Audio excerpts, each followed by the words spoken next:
မင်္ဂလာပါခင်ဗျာကျွန်တော်ကတော့ Senior Research သူမင်းဆွမ်းပြည်ပဲဖြစ်ပါတယ်ခင်ဗျာအခုကျွန်တော်ရောက်ရှိနေတာကတော့ Asian Innovative Travel and Tour ရဲ့မိဖက်လုပ်ငန်းဖြစ်တဲ့ Innovative Travel Management Institute ရဲ့ TED Graduation Dinner ကိုရောက်ရှိနေရပဲဖြစ်ပါတယ်ခင်ဗျာ Asian Innovative Travel and Tour ကတော့ခီးသွွားဝန်ဆောင်မှုတွေကို one stop service ပေးနေရဖြစ်ပြီးတော့မှဖျားဘူးအပန်းဖြေ day and night trip များပြည်တွင်းပြည်ပခီးစဉ်များအားလုံးကိုလူကြီးမင်းတို့ရဲ့မိသားစုနဲ့ဖြစ်စေ Family ခီးစဉ်ဖြစ်စေလိုချင်တဲ့ budget နဲ့အညီ 24/7 ဝန်ဆောင်မှုပေးပြီးတော့မှစီစဉ်ဆောင်ရွက်ပေးနေတဲ့ Travel and Tour လုပ်ငန်းပဲဖြစ်ပါတယ်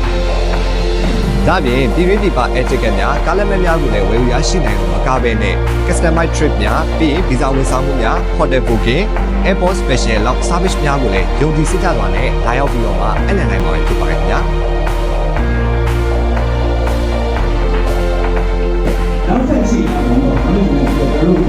ဆောင်းရဲဆန်ကိုဆိုတဲ့လုပ်ငန်းလေးကိုကျွန်တော်ထပ်ပြီးတော့ဆောက်တဲ့လုပ်တိုင်းကိုဆိုတဲ့ကောင်းကိုကျွန်တော်ကတော့ဒီကျေနာကြပါမယ်ဗျာဝဲကိုတက်ရောက်လာကြတဲ့ဂုံတီရှိလူကြီးမင်းတွေအားလုံးကိုမြစ်တာနဲ့ပေးရထားတဲ့ Classic Member ကတ်တွေကိုတော့ခီးစဉ်တိုင်းမှာ discount ရရှိဖို့အသုံးပြုနိုင်မှာဖြစ်ပြီးတော့မှ Classic Member ကနေတစ်ဆင့် Gold Member ကနေတစ်ဆင့် Platinum Member အထိအဆင့်တိုးမြင့်နိုင်မှာဖြစ်ပြီးတော့မှအခြားခံစား권တွေကိုလည်းအဆင့်ပြီးတစ်ဆင့်တိုးမြင့်ပြီးတော့မှခံစား권တွေရရှိနိုင်ပါတယ် Classic Member ကကျွန်တော်တို့ထပ်ပြီးတော့ကျွန်တော်လည်းတော့ဒီတဲ့ရတဲ့ရ我们是不是我们server ကိုအန်ကိုဆိုတော့ဒီတက်သွားတော့ upgrade တော့ဆိုတော့ဒီလို upgrade တော့ဒီဘာလေးလေးလောက်ထားပါတယ်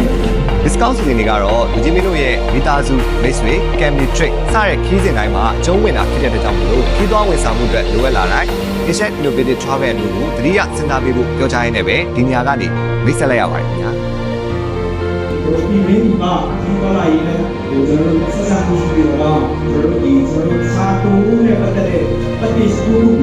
ကျွန်တော်တို့ဆက်ဆံမှုရှိတော့တတိယပြီးတော့ရွေးချယ်ပြီးလို့လည်းကျွန်တော်ပြောကြရင်ဒီလိုဆိုပါရင်ကျေးဇူးတော်ပါတယ်